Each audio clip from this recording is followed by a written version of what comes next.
भाई आप ऐसा सोच भी कैसे सकते हो, ज़ोरिश भाभी का दिमाग ख़राब है, लेकिन आपका तो ठिकाने पर है ना। वो बारिक के साथ बाहर आया हुआ था, उसका इरादा निम्रा को शॉपिंग पर ले जाने का था, लेकिन ज़ोरिश ने ऐसा होने नहीं दिया था। ये कह कर के वो ऑनलाइन शॉपिंग करेगी, वो खुद ही बेजार सा घर से बाहर निकल आया। तुम्हारी भाभी करवा रही है, मैं क्या करूँ, उसकी मर्ज़ी है, शादी करवाना चाहती है मुझसे उस निम्रा की, तो ठीक है, मैं उसकी मर्ज़ी पर चलने को तैयार हूँ। वो मुस्कुराते हुए बोला तो ज़रान उसकी मुस्कुराहट का मतलब समझ नहीं पाया था। भाई कोई गेम चल रही है ना उसके दिमाग में, सवाल ही पैदा नहीं होता। बारीक शाह ज़ोरिश के अलावा किसी और के बारे में सोचे। बताइए ना अंदर क्या गेम चल रही है, आप इस तरह से मुस्कुरा क्यों रहे हैं। अरे यार क्या हो रहा है, हंसमुख हूँ मैं इसलिए मुस्कुरा रहा हूँ, तुम जैसा सोच रहे हो ऐसा कुछ नहीं है, मैं पूरी तरह से निकाह के लिए राज़ी हूँ। वो मुस्कुराहट दबा कर बोला, शायद अपनी हंसी कंट्रोल करने की कोशिश कर रहा था। यार तुम्हारी भाभी की हालत देखकर मुझे बड़ा मज़ा आ रहा है, खुद मेरी शादी करवा रही है और गुस्सा देखो हर वक्त नाक पे सवार रहता है, इसीलिए तो शादी कर रहा हूँ, ठीक से अकल ठिकाने आएगी उसकी। वो बोला था जब उसे थोड़े फासले पर उनकी तरफ देखते सयाल साहब नजर आए थे। ये वो इंसान था जो उनके घर में किसी को भी पसंद ना था, लेकिन अब ज़बर के साथ उसका ऐसा ताल्लुक जुड़ चुका था कि मजबूरी थी, उनके साथ रिश्ता निभाने में वो किसी तरह की कोताही नहीं कर सकते थे। वो उठकर खड़ा हुआ तो सयाल साहब मुस्कुराते हुए उन दोनों से आकर मिले। माशाल्लाह आप दोनों को देखकर बहुत खुशी हुई, वो मुस्कुराते हुए बोले थे, जबकि ज़रान तो उन्हें अपने साथ कॉफ़ी ज्वाइन करने की ऑफ़र भी कर चुका था। नहीं बेटा मैं कॉफ़ी नहीं पीता, उन्होंने मुस्कुराते हुए कहा। शनाया के साथ रब्ता तो होगा आपका, वो बिल्कुल ठीक है, माशाल्लाह से खुश भी है, वहाँ हमारी बात होती रहती है उससे। वो उनके साथ टेबल पर बैठे तो बारिक ने बताया, जबकि वो हल्का सा मुस्कुराकर हाँ में सर हिला गए। हाँ बेटा मेरी बात हुई थी उससे, अब बस ज़बर मेरी बात मान जाए तो उसका बड़ा एहसान होगा। वो बोले तो दोनों हैरानगी से उन्हें देखने लगे। कैसी बात अंकल, ऐसी कौन सी बात है जो आपने ज़बर से मनवानी है, वैसे तो आपकी सारी बातें मानता है। ज़रान हल्का सा मुस्कुरा कर बोला, मैं तलाक की बात कर रहा हूँ बेटा, तुम लोग समझाओ इसे कि वो मेरी बेटी को तलाक दे दे। बेटा उसके साथ मेरी बेटी का कोई फ्यूचर नहीं, मेरा मतलब है मैंने अपनी बेटी के लिए बहुत कुछ बेहतर सोच कर रखा है, मैं उसकी शादी अपने भतीजे से करना चाहता हूँ। मेरे कज़न का बेटा काफ़ी अमीर है, वो मेरी बेटी को बहुत अच्छा लाइफस्टाइल दे सकता है। ज़बर क्या दे सकता है, वही सब कुछ जो मैंने अपनी बीवी को दिया था। एक सरकारी ऑफिसर कर ही क्या सकता है, हाथ पैर मार कर ऊपर नीचे करके उसकी औकात इतनी नहीं होती कि वो एक महंगी गाड़ी भी खरीद सके जिसमें वो अपनी बीवी घुमा सके। अब अगर तुम लोगों को देखा जाए तो माशाल्लाह ज़रान इतना बड़ा वकील है इस शहर का, तुम इतने बड़े बिजनेसमैन हो, शहीर भी तुम्हारे साथ तुम्हारा हाथ बटा रहा है, और ज़बर उसके पास कुछ नहीं। तुम लोगों के पास इतना बेहतरीन लाइफस्टाइल है, उसके तीनों भाई अपनी बेहतरीन ज़िंदगी गुजार रहे हैं, लेकिन ज़बर का क्या, कल मेरी बेटी का क्या होगा उसके साथ। मैं अपनी बेटी की ज़िंदगी सिर्फ उसके रिटायर्ड होने के बाद उसकी पेंशन के नाम नहीं कर सकता। मैं अपनी बेटी को एक बेहतरीन लाइफस्टाइल देना चाहता था जिसमें खुशी रहे वो, जिसमें उसे ज़िंदगी की हर आसाइश मिले। ज़बर के साथ क्या मिलेगा उसे, ज़्यादा से ज़्यादा कुछ भी नहीं है ज़बर की ज़िंदगी में। मैं ज़िंदगी गुजार चुका हूँ, फ़िलहाल वो जज्बाती हो रहा है, लेकिन मुझे हकीकत से काम लेना है। मैं अपनी बेटी को ज़बर के साथ सारी ज़िंदगी रहने पर मजबूर नहीं कर सकता। मैं अपनी बेटी के लिए अच्छे ख्वाब देखता हूँ, मैं उसका एक बेहतरीन फ्यूचर देखता हूँ। मैं नहीं चाहता कि मेरी शनाया के बच्चे किसी अच्छे स्कूल में इसलिए ना पढ़ें क्योंकि उनके बाप एक पुलिस ऑफिसर है।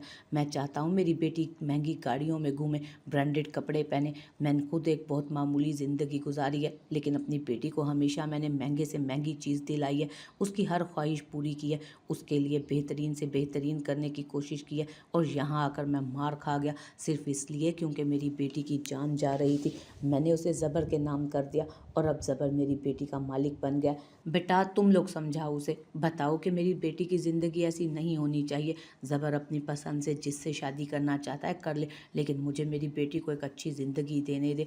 तुम उसके बड़े भाई हो, उसे समझा सकते हो। मैं अपनी बेटी को एक अच्छा लाइफस्टाइल देना चाहता हूँ। वो किसी मजबूर बाप की तरह बारिक के सामने बैठे बातें कर रहे थे, जबकि ज़रान का तो गुस्से से बुरा हाल हो रहा था।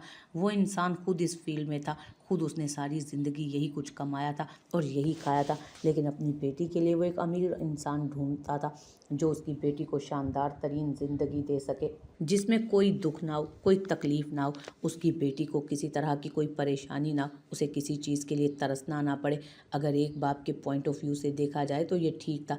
हर बाप अपनी बेटी के लिए बेहतर से बेहतरीन ढूंढता है, और शायद वो इस दफ़ा ज़बर की जगह खुद को रख कर सोच रहे थे। उनके जहन में ये चीज़ थी कि वो खुद सारी ज़िंदगी इन आसाइशों के लिए तरसते रहे हैं, तो यकीनन ज़बर की ज़िंदगी भी ऐसी ही होगी। वो काफ़ी देर उनसे बातें करने के बाद उठकर जा चुके थे, जबकि ज़रान और बारिक एक दूसरे को अब देख रहे थे। तो जनाब को लगता है कि हमारे ज़बर के साथ उनकी बेटी की ज़िंदगी सिक्योर नहीं है, हमारा भाई उसे खुशी नहीं दे सकता, क्योंकि उनको लग रहा है कि उसके पास कोई दौलत नहीं, पैसा नहीं। ज़रान गुस्से से बोला, रिलैक्स हो जाओ, शहीर को आने तो फिर बात करते हैं इस बारे में। वो मुस्कुरा कर बोला तो ज़रान ने सिर्फ हाँ में सर हिलाया था। भाई आप सचमुच में शादी कर रहे हैं? वो शाम के वक्त घर पहुंचा था। अरूज को घर छोड़ने के बाद वो उसके बाबा की सारी शिफ्टिंग करवा रहा था। उसने अस्पताल में उनके लिए कमरा बुक करवाया था। यह अस्पताल उनके घर के बहुत पास था। उसने 2 नर्सिस को 24 घंटे के लिए उनकी निगरानी के लिए रखा था। वो उनका खास ख्याल भी रख रहा था। कल निकाह है शहीर, तो जाहिर सी बात है मैं शादी कर रहा हूँ। एक ही सवाल तुम सब लोग कितनी दफ़ा पूछोगे? वो बेफिक्र से अंदाज में बोला, जबकि अब शहीर को अपने साथ कहीं चलने के लिए कह रहा था। भाई प्लीज़, भाभी का तो दिमाग ख़राब हो गया, पता नहीं उनके जहन में ये बात कैसे समाई, लेकिन आप तो थोड़े होश के नाखून लो, आप क्यों उनके बचपने में उनका साथ दे रहे हो? वो उसके साथ घर से बाहर निकलते हुए बोला। उस वक्त वो बहुत थका हुआ था, यकीनन उसे आराम की ज़रूरत थी, और यकीनन अरूश भी कमरे में सो गई थी, लेकिन वो उसके साथ बाहर घूम रहा था। बारिक ने कहा उन्हें किसी भी बहुत ज़रूरी काम के लिए बाहर जाना है, सो वो खामोशी से उसके साथ आ गया था, जहाँ भी वो उसको ले जाए। शहीर, मैं इस टॉपिक पर किसी तरह की कोई बात नहीं करना चाहता, तुम भी इस टॉपिक को छोड़ो और ये सोचो कि हम बहुत ज़रूरी काम के लिए जा रहे हैं। वो गाड़ी स्टार्ट करते हुए बोला, लेकिन आपने बताया तो नहीं कि हम जा कहाँ रहे हैं? अब के शहीर ने सीधा सवाल कहा, हम जा रहे हैं डीएसपी सयाल के घर। वो पीछे से एक फ़ाइल उठाकर उसके हवाले करते हुए बोला, डीएसपी सयाल के घर, यानी कि ज़बर के ससुर के घर? वहाँ क्यों जाना है? वह हैरानगी से पूछने लगा, जब बारिक ने फ़ाइल उसकी तरफ देते हुए उसे इशारा किया, पढ़ लो, तुम्हें सब कुछ खुद ही समझ आ जाएगा। वो गाड़ी चलाते हुए बोला, जबकि शहीर अब पूरी तरह से फ़ाइल की तरफ मुतवज्जो हुआ। तुम्हें इस चीज़ पर कोई एतराज़ है? उसके फ़ाइल पीछे रखने पर उसने पूछा तो शहीर हल्का सा मुस्कुरा दिया, भाई मुझे आपके किसी भी फैसले पर कोई भी एतराज़ नहीं, आप बेस्ट हो, आप अपने भाइयों के बारे में कभी कुछ गलत नहीं सोच सकते, मुझे आप पर पूरा यकीन है। क्या बात है, मतलब बाप बनने जा रहे हो इसीलिए अकल आ रही है अब तुम में? वो हल्का सा मुस्कुरा कर बोला, मैं पहले भी अक्लमंद था। उसने उसकी तरफ देखते हुए कहा तो बारिक उसकी मासूमियत पर कहका लगा गया, तुम नहीं थे मेरे भाई। वो हंसते हुए बोला, जबकि शहीर इतनी बेइज्जती पर आगे से कुछ नहीं बोल पाया। रास्ते में वो ज़रान को पिक करते डीएसपी सयाल के घर पहुंच चुके थे। घर बहुत ज़्यादा बड़ा नहीं था, लेकिन सिक्योरिटी का ख़ास इंतज़ाम किया गया था, और वैसे भी वो जिस तरह के ऑफिसर थे उन्हें सिक्योरिटी की सख्त ज़रूरत थी। ये घर उनकी मेहनत का मुंह बोलता सबूत था। यकीनन उन्होंने अपनी जवानी खर्च की थी उस घर के लिए। वो मिडिल क्लास के लोगों में शामिल नहीं होते थे, वो काफ़ी ज़्यादा अमीर थे, और ये सब कुछ उन्होंने अपनी मेहनत के बलबूते पर कमाया था। इस हिसाब से अगर वो चाहते तो उनका जमाई अमीर हो, वो उनकी बेटी को हर खुशी दे, तो ये सोच गलत नहीं थी। हमें सयाल साहब से मिलना है, उन्हें कहें कि उनकी बेटी शनाया के जेठ आए हैं। भाई मैं देवर हूँ। शहीर ने फ़ौरन बीच में टांग अड़ाई, बेटा तू तो फालतू भी है, हमने तो कभी एतराज़ नहीं किया। ज़रान ने उसकी तरफ देखते चिढ़ाने वाले अंदाज में कहा, आप भी फालतू ही हो, अगर रिजू वक्त पर आ जाती ना तो आप भी ना आते। उसने हिसाब बराबर किया। अच्छा चल चल अपना काम कर, भैया इसे बड़े भाई से बात करने की तमीज़ सिखाएं। ज़रान ने बारिक को बुलाया, जब डीएसपी सयाल उनकी आमद का सुनकर फ़ौरन आ गए। अरे वेलकम वेलकम, बहुत खुशी हुई आप तीनों यहाँ आए। अभी आज ही आपसे मुलाकात हुई और आज ही आप मेरे घर पर हैं। यकीन करें आप लोगों को देखकर बहुत खुशी हो रही है। डीएसपी सयाल मुलाजिम को इंतज़ाम करने का भेजते हुए उनके साथ आ बैठे। जी हमें भी आपसे मिलने की बहुत ख्वाहिश थी, तो सोचा मिलकर चाय पियेंगे और थोड़ी देर बात भी करेंगे। शहीर ने फ़ौरन कहा, हाँ हाँ बेटा क्यों नहीं, और सुनाओ, कुछ बिजनेस की समझ आई है या अभी भी मुश्किल लग रहा है? शुरुआत में तो ये सब काफ़ी मुश्किल होता है ना? वो शहीर से मुखातिब हुए। हाँ शुरू में तो मुश्किल होता है, लेकिन आहिस्ता आहिस्ता आ जाता है। वो मुस्कुरा कर बोला, और ज़बर के बारे में क्या सोचा है बारिक साहब? वो ये सरकारी नौकरी ही करेगा या फिर उसको भी आप बाद में बिजनेस में? उनकी अधूरी बात का मतलब बहुत अच्छे से वो समझ गया था। उसे बिजनेस से दूर ही रहने दीजिए, अगर वो बिजनेस में आ गया तो हम सब तबाह हो जाएंगे। मेरा मतलब है सब कुछ उसी का है। वो फाइल सामने टेबल पर रखते हुए बोला, तो वो हैरानगी से पहले बारिक के चेहरे को और फिर फाइल को देखने लगे। क्या है इस फाइल में? वो झुककर फाइल को उठाते हुए पूछने लगे, जबकि जैसे जैसे वो फाइल पढ़ते जा रहे थे उनके चेहरे पर कई रंग आ रहे थे। इस फाइल में हम चारों भाइयों के हिस्से लिखे हैं। हमारी जायदाद में ज़रान अपनी जायदाद का 40% ज़बर के नाम कर चुका हुआ है। शहीर ने भी अपनी जायदाद का 40% ज़बर को दे रखा है। इत्तफाक देखिए मेरी जायदाद का भी 40% ज़बर का है, और बाकी ज़बर का हिस्सा तो ज़बर का है ही। आसान लफ्ज़ों में कहा जाए तो ज़बर अगर अपनी पर आ जाए तो वो हम सब लोगों को सड़क पर ला सकता है। आप सुबह कह रहे थे ना कि ज़बर का फ्यूचर सिक्योर नहीं, तो सोचा कि क्यों ना आपको बताएं कि ज़बर का फ्यूचर कितना सिक्योर है। आपकी बेटी शनाया को किसी चीज़ के लिए तरसना नहीं पड़ेगा सियाल साहब। वो अपनी किसी बड़ी गाड़ी की ख्वाहिश करे या किसी शानदार बंगले की, ज़बर चुटकियों में उसकी ख्वाहिश को पूरा कर सकता है।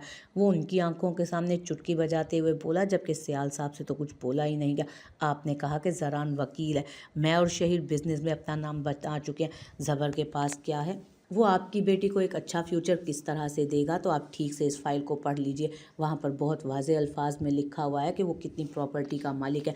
अगर वो चाहे ना तो यहाँ बैठे बैठे आपकी बेटी के लिए 10 शानदार बंगले खरीद कर दे सकता है, उसे करोड़ों की गाड़ी तोहफे में दे सकता है। आपकी बेटी जिस चीज़ पर हाथ रखे वो मिनटों में उसके नाम कर सकता है। आपने हमारे भाई को अंडर एस्टिमेट करके ठीक नहीं किया। मेरा ख्याल है अब आपकी गलतफहमी दूर हो चुकी होगी कि हमारे भाई के पास कुछ नहीं, या फिर वो आपकी बेटी को कुछ नहीं दे सकता। हम उम्मीद करते हैं कि आपके दिमाग में ये जो तलाक की सोच आ रही है वो ख़त्म हो गई हो। ज़बर ने यहाँ से जाने से पहले मुझसे कहा था उसे मोहब्बत हो गई है आपकी बेटी से, वो उसे छोड़ना नहीं चाहता। सर, आपकी बेटी को दुनिया का कोई भी इंसान ये सब कुछ दे देगा, लेकिन शायद ज़बर से ज़्यादा मोहब्बत उसे कोई नहीं दे सकेगा। हमारा भाई अपने शौक़ से ये सरकारी नौकरी कर रहा है, ये उसकी मजबूरी नहीं है। आप अपने आप को और हमारे भाई को एक तराजू में मत तोलें। वो मुस्कुराते हुए उठा तो ज़रान और शहीर भी उठे। चाय आ रही है बेटा, सियाल साहब से तो बोला ही नहीं जा रहा था। आपकी बेटी भी आ रही है, कल ऐसा कीजिएगा कि परसों दोपहर का खाना हमारे साथ खाइएगा, चाय भी पिला के भेजेंगे आपको। वो मुस्कुराते हुए उनका कंधा थपथपाता वहाँ से निकल चुका था। अंकल क्रिकेट खेलते हैं? शहीर ने बाहर निकलते हुए पूछा तो उन्होंने नफ़ी में सर हिलाया। खेला करें, इंसान एक्टिव रहता है और दिमाग भी अच्छा चलता है। शहीर, ज़रान ने दरवाजे पर रुक कर उसे पुकारा तो वो फ़ौरन भाग गया, जबकि सियाल साहब को समझ नहीं आ रहा था कि वो क्या करें, यहाँ अंदर बैठे या उन्हें दरवाजे तक छोड़ने जाए, क्योंकि अब तो मामला बेटी के ससुराल का था और वो कोई गलती अब मज़ीद नहीं कर सकते थे।